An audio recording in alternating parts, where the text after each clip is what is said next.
The Atlanta Hawks did what? I'm going to tell you whether these decisions were good or bad. But before we get started, I want to tell you guys to hit that subscribe button, like, comment, share this episode with your friends and family, and to continue to support my channel.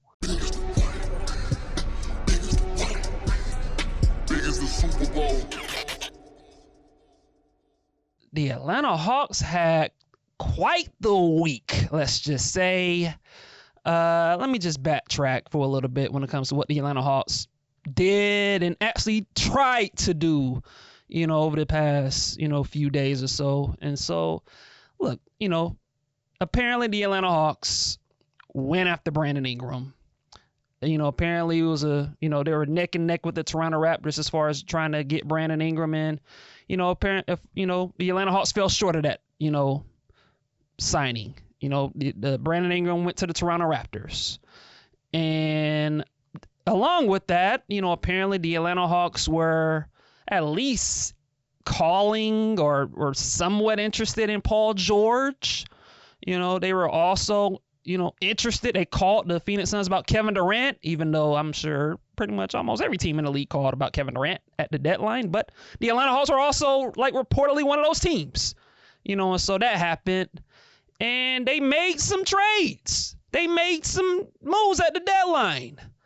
They traded Bogdan Bogdanovic to the LA Clippers for Terrence Mann.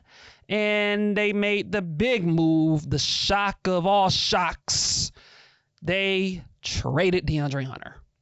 They traded DeAndre Hunter to the Cleveland Cavaliers for George Niang, Karis LeVert, 3 second-round picks, and 2 pick swaps. And so, what does this mean? What does this mean?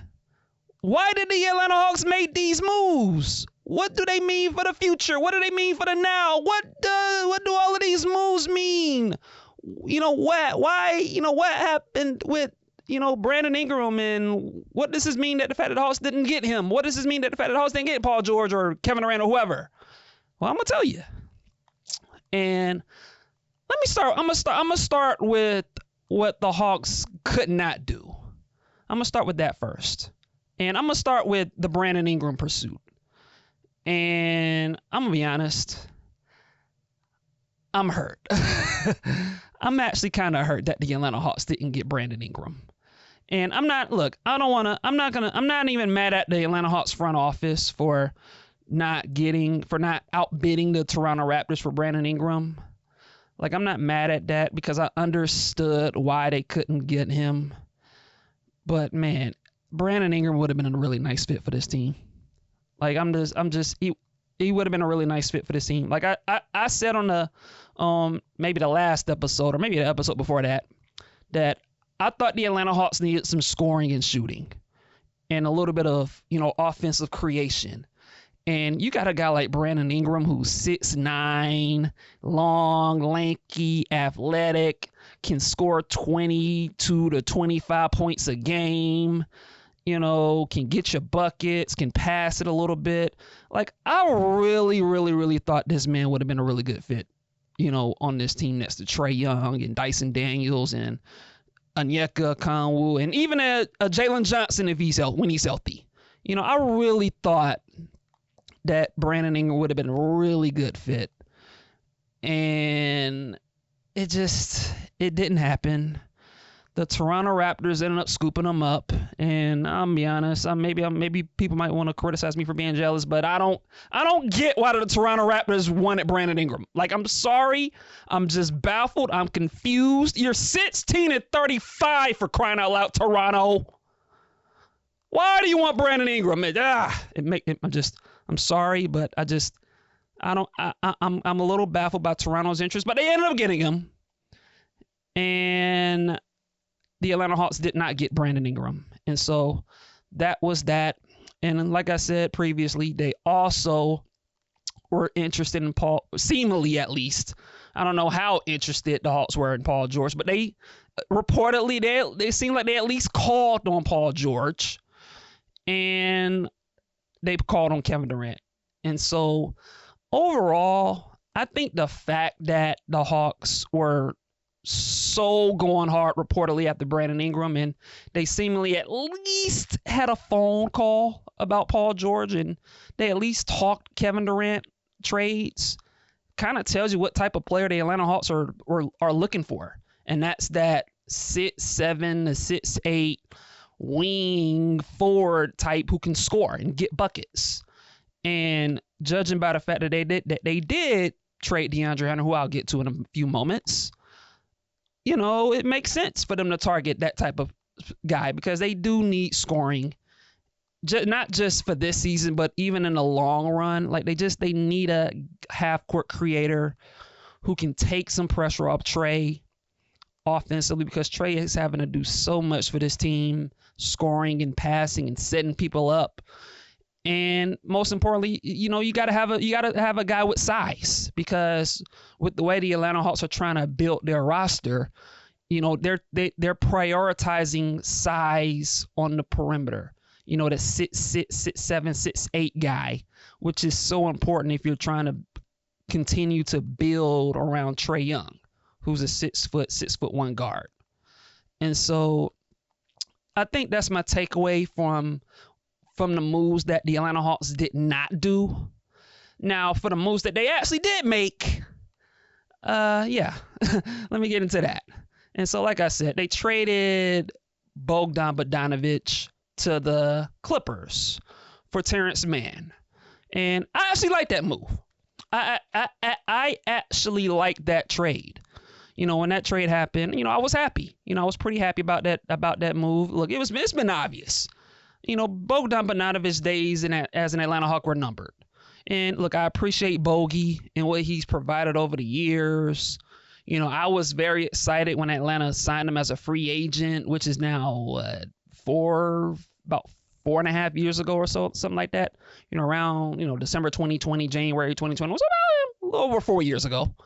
And so I was actually excited about Bogey, when he was a Hawk. But, over time, he's been injured, he's been unavailable. And when he plays, he's really good. Like, he's one of the best shooters in the league. I thought last season he was awesome as a six-man. But if you look at how he's looked this season, I mean, whether it's, his play in the Olympics over the summer or whatever the case may be, he just has not looked the same at all. Like, he looks borderline washed. He has not looked good physically. He has not shot the ball well, and he just hasn't been effective. Now, we'll see how he looks with the Clippers.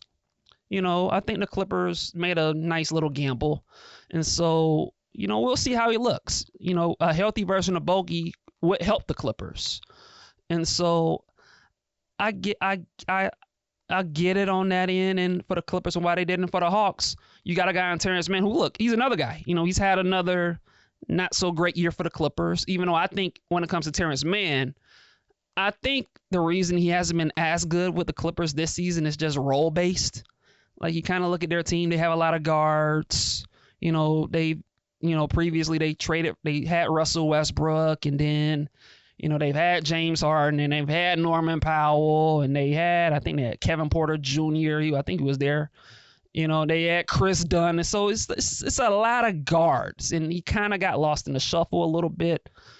And when when your role is up and down and whatnot, you can get lost and you can lose your confidence a little bit, and you can be a little bit ineffective. And so I think even though his production hasn't quite been there this season, I think getting a guy like Terrence Mann is a worthwhile gamble, kind of, sort of.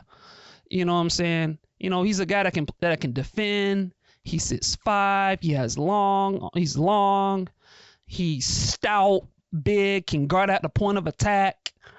I remember Terrence Mann for what he did in the playoffs a few years back when he had, 40-some points and hit a bunch of threes and knocked the Utah Jazz out. I remember that. And obviously, look, he ain't that kind of, obviously he's not that caliber of player, I don't think.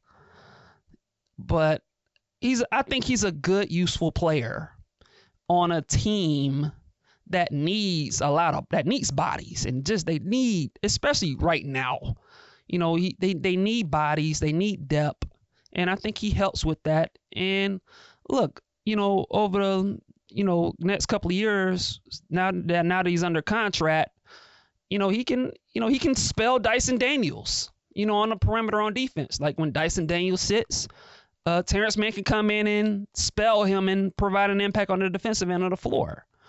And he can be somewhat useful offensively. And so I actually like that move, getting Terrence Mann. And look, Bogey, like I said, I appreciate his services. I appreciate the work that he's done and the production he gave on the floor, even though his health has always been up and down. I appreciate that, but it was time. Like, it was time to move on from Bogey.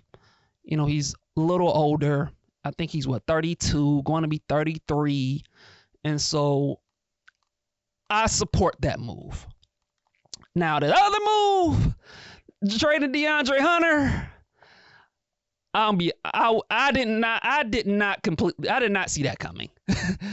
It was a bit of a shock to me that the Atlanta Hawks traded DeAndre Hunter. And at first glance, when the Atlanta Hawks traded DeAndre Hunter, I was a little distraught. I'm not gonna lie to you guys. I was a little like puzzled, at least in the immediate moment when they traded DeAndre Hunter, because they traded him for Georges Niang, he's useful. He's a useful backup power forward who can shoot the ball, right? Like, that's what he is. And so they traded DeAndre Hunter for him. They also got Karis LeVert, who's been somewhat productive, but he's on an expiring contract. He's a combo guard. He's a little up and down, kind of. So that's kind of how he's been in his career, kind of streaky. But for the Cleveland Cavaliers, he's had a pretty nice season. He's shooting over 40% from three. So you ended up getting him. And then here's the kicker. You got 3 second-round picks, and you got 2 pick swaps. And so my first thought was, you couldn't get a first-round pick for DeAndre Hunter? Like, this is a guy who's having a career year. He's averaging 19 points a game. He's shooting 46% from the field. He's shooting 39% from three. Like, you couldn't get a first-round pick from Cleveland for DeAndre Hunter? Like, that was my immediate thought. And then I stood back. And then I started analyzing it more. And I started just thinking and just wondering and analyzing. And I'm just like, I came to this, when it came to that DeAndre Hunter trade. Here's the thing. Entering the season, the thought about the Atlanta Hawks was, okay, this season was going to be a transition year, a year where you want to evaluate your players, evaluate what you have, who's a keeper, who's a guy that you want to move on from.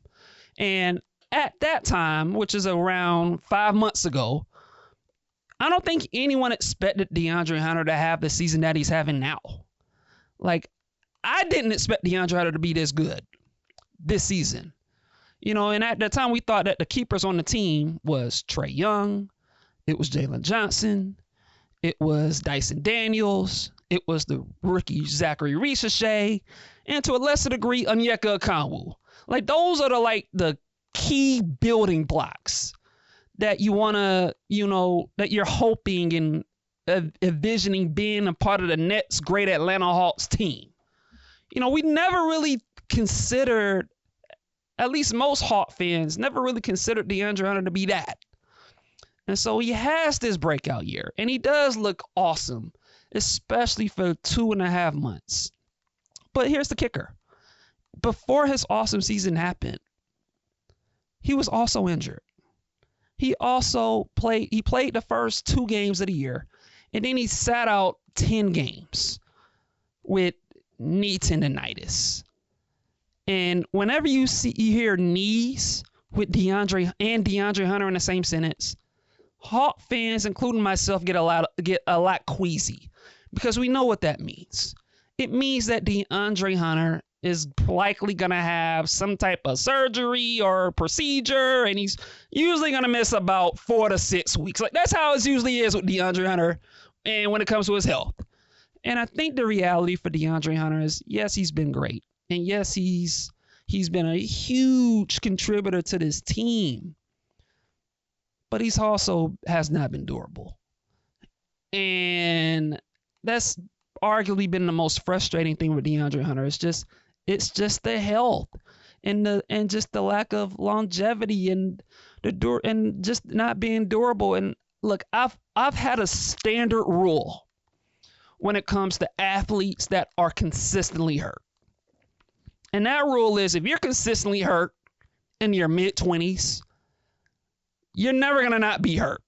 And you're going to likely be hurt when you're in your 30s. Like, that's just kind of the nature of the beast.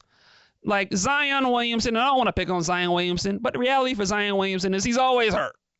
He's always hurt. Kawhi Leonard, he's always hurt. Joel Embiid, he's always hurt. You know, Luka Doncic, even though I think Dallas trading him ultimately, I believe, is going to end up being a mistake.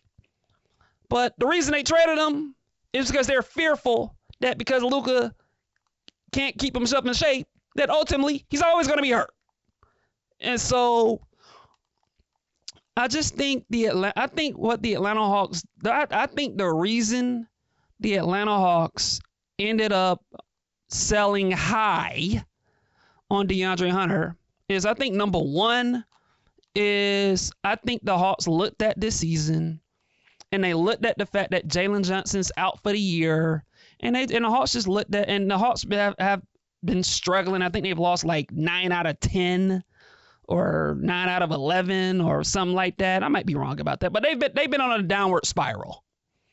And I just think they just looked at it and just said, we're not going to win a championship this year. We're not going to go on it's unlikely we're going to have a deep playoff run. And so, you know what? Let's just sell high and get whatever we can for DeAndre Hunter. And let's just, get some cap space and get some flexibility and think a little more towards the future.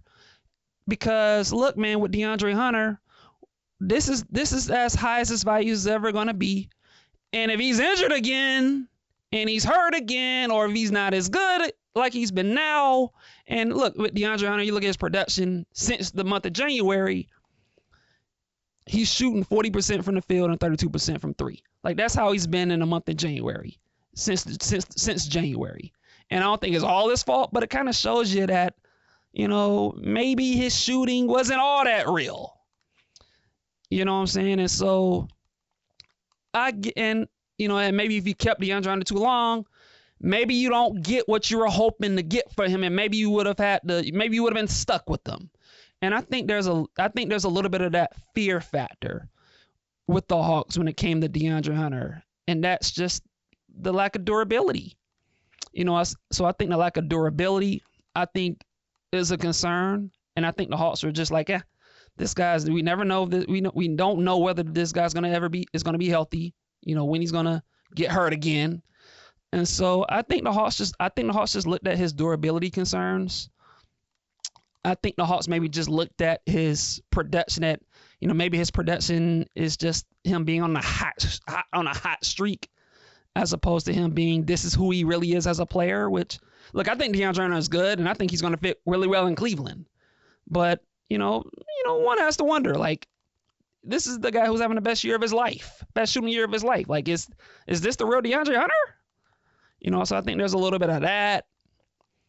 And look, I just think just the opportunity to sell high, and you got back some flexibility and cap space, and now, you kind of have an opportunity long term to, build out your team around who I believe is the core pieces of the team.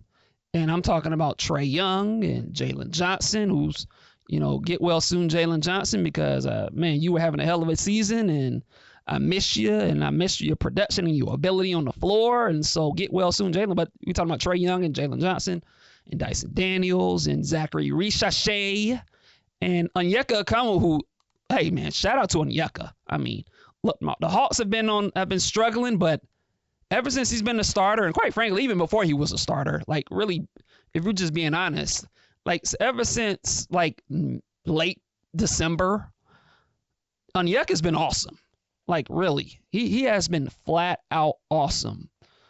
And so you have a guy like him, and so those are your 5 keepers. And I think for the Atlanta Hawks, I think they're just making a decision that we're gonna build around those 5 guys, and we're gonna preserve our cap space and create flexibility. And we're gonna do whatever we can to make long-term decisions around those 5 guys.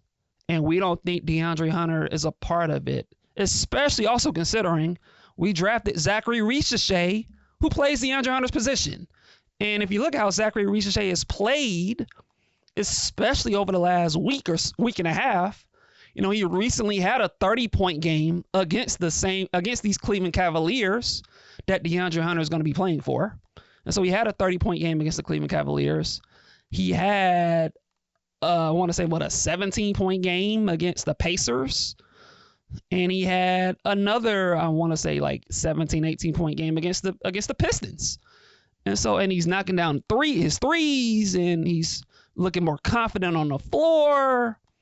Defensively, I think he's always been solid defensively. And so Zachary Reggies, just his progression, you know, I think moving DeAndre helps him, has him get a bigger role on the team. And look, he's going to get more minutes. He's going to get more minutes. He's going to get more opportunity. And I think it's good. I think it's going to be good for him. And so I think that's why they ended up moving on from DeAndre Hunter. And look, here's the other thing. Why I think when you look at the DeAndre Hunter trade, you know, the guys that they got back are actually kind of useful players. Now, look, are they DeAndre Hunter? Heck no. But when you look at George Niang and you look at a guy like Karis LeVert, both are 40% three-point shooters.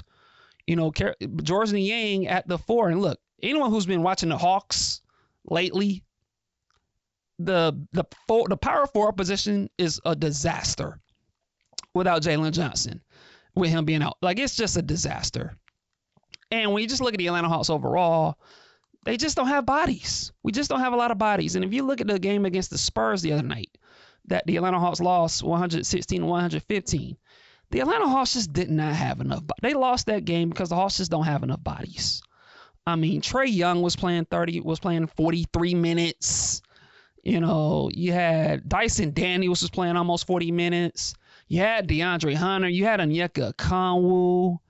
I mean, those were the guys, you know, and obviously you had Zachary Reggies.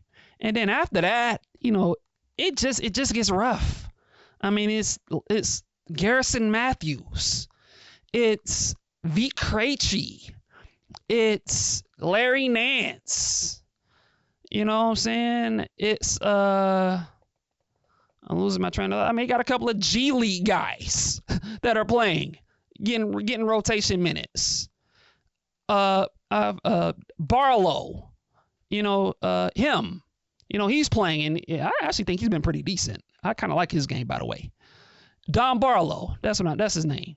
So like they've been playing him some, and so they just don't have enough bodies and not enough depth. And like I said, the bench with Garrison Matthews and Larry Nance and Vit Krejci, I mean, it's been awful. It's been awful, and the team just falls apart when those guys are on the floor. And so you're hoping that George Niang and Karis LeVert and Terrence Mann, that those 3 guys can come in and just give this team some depth and give this team, you know, some breathing room. And with Zachary Reggies, you know, his role is going to increase a little more. And look, I'm not expecting Zachary Reggies to average 20 points a game the way DeAndre Hunter did, but he's been playing with a lot of confidence. You know, and more confidence, more opportunity, more reps will give him a chance to be better. And I think he's ready for it. I think at this point of the year, I think Zachary Reggies is ready for more minutes, more of a bigger role. And I think he's going to do well. And so look, do I think the Atlanta Hawks are gonna go on a deep playoff run now with these moves? No. You know, in all likelihood, this team is probably gonna still be in a play-in. You know, I mean, you know, look, the race to the sixth spot in the East is wide open. I mean, they're only two and a half games out of six. You know, with the Miami Heat at the sixth spot, you know, the Atlanta Magic have been struggling, and the Detroit Pistons are kind of just mediocre, and the Miami Heat are kind of mediocre, and so the race to the sixth spot is still wide open, and Trae Young has picked up his level of play since he was just outright disrespectfully snubbed from the All-Star team. And so he's picked up his level of play, showing the basketball world that I'm one of the best players in the league and that I should have been an all-star. And so hopefully these trades will help with that as well. But, you know, big picture, you know, when I look at what the Atlanta Hawks have done, look, like I said, I'm disappointed that the Atlanta Hawks, I'm honestly more disappointed that the Atlanta Hawks couldn't get Brandon Ingram. I'm more disappointed at that more than I am with the moves that they made at the trade deadline. Like the Brandon Ingram stuff, just getting back to that, it hurts me. It hurts me that the Atlanta Hawks couldn't get Brandon Ingram. It hurts me that the Toronto freaking Raptors stole Brandon Ingram from my Hawks. It hurts me. Because like I said before, I don't understand the Toronto Raptors. I don't understand Masai Ujiri. Like why you, like I said, you're 16-35 Toronto. Why do you need Brandon Ingram? You should be taking for Cooper Flagg, for crying out loud. Ace Bailey. Why do you need Brandon Ingram? Brandon Ingram should be an Atlanta Hawk. I'll just say that. He should be an Atlanta Hawk, and if it wasn't for Toronto, I believe Brandon Ingram would be an Atlanta Hawk today, and I will be feeling good about my team because the Hawks needed him. They needed him, but they didn't get him. And so I'm more upset at that. But when I look at the moves that they actually made at the deadline, I get it. I understand it. Do I love the return that they got for DeAndre Hunter? I don't. I thought that the Atlanta Hawks would be able to get a first-round pick for him. But clearly, I overestimated DeAndre Hunter's value. I thought DeAndre Hunter's great 2 to 3 month stretch would be enough for teams to fork over a first-round pick for DeAndre Hunter. Like I thought the Cleveland Cavaliers would offer a first-round pick and get him. And instead, they offered 2 pick swaps and some second-round picks and expiring contracts. And apparently that was the best that they could do. And so if you're prioritizing cap space and some flexibility, and you think that's the best that you could do for as far as what you could get for DeAndre Hunter, who's a player who I like and I've grown to appreciate over the last couple of years, but knowingly that he's not a part of your long-term future, especially since we drafted Zachary Risache. Like, I get it. Like, I get it. Like, I understand it. And like I said, with Bogdan Bogdanovic, he clearly had to go. Like, his time has come and gone. You had to move him. And so I get it. Now, I also want to set this record straight as well. I believe both of these moves, especially the DeAndre Hunter trade, is a lot easier to do with Jalen Johnson hurt. Because I'm here to tell you, if Jalen Johnson were healthy, I don't think the DeAndre Hunter trade would have happened. I think the Atlanta Hawks would have kept DeAndre Hunter. I think they would have held them for the rest of the season. And I think maybe they would have moved them in. And actually, I don't say maybe. They probably would have moved them in the offseason. Like, if Jalen Johnson were healthy, I believe the Atlanta Hawks right now would be a top 6 seed. And they would have a lot more wins.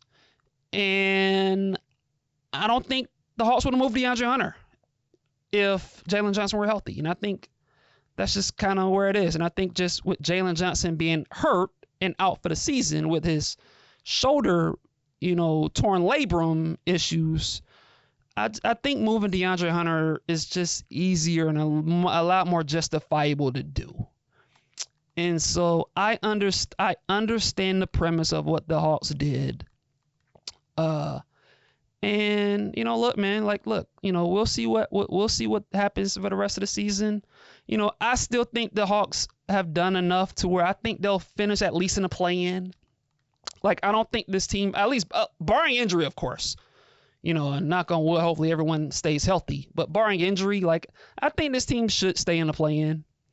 When you look at the Eastern Conference, it's fair to say that Cleveland and Boston and New York and Milwaukee and Indiana, those should be the top 5 teams. It's top 5 seeds in the East.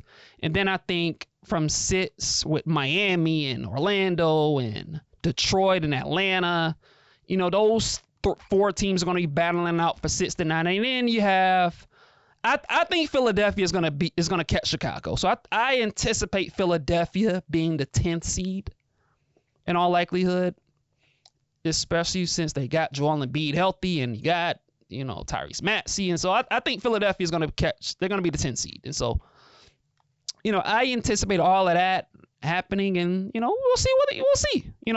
Maybe these trades, can, with a little more added depth, can enhance the Hawks to, maybe get their, get their juices flowing and they can win some games and gain some momentum. Who knows? And, look, despite, the DeAndre Hunter trade, they did add some shooting. And, look, when you look at guys like Trae Young and Dyson Daniels and Onyeka Okongwu and even Zachary Ricochet, those 4 guys are playing good basketball right now, And so, we'll see. We'll see what happens. But big picture, I'm hurting over not getting Brandon Ingram. I'm hurting that the Hawks allowed Toronto to, I won't say allowed, but I'm hurting that the Toronto Raptors stole Brandon Ingram from my Hawks. I'm hurting on that. But I get it. I understand moving on from DeAndre Hunter. I'm understanding moving on from Bogdan Bogdanovic. And I think long term, when you look at this offseason, I think the Hawks are in good shape. And, look, I think long term they're going to need us. I think obviously they've been looking at looking to address getting a scorer. And so I'm looking for them to address that in the offseason somehow, some way. To add that, to find that scorer that can take some pressure off Trae, specifically a guy with some size. But, a guy like, I don't have any names in front of me, but, ideally just a 6'7", 6'8", 6'9" scorer. Ideally you're hoping that Atlanta could find that in the offseason. They can also use some front court depth, maybe a backup center, next to Onyeka, assuming he continues to develop. And so, I think this team long term is in a pretty nice spot, assuming, of course, all of these, Jalen Johnson comes back from his shoulder issues and, this team can get healthy. But, all things considered, I think the Atlanta Hawks did okay. And, like I said, we'll see what this season brings.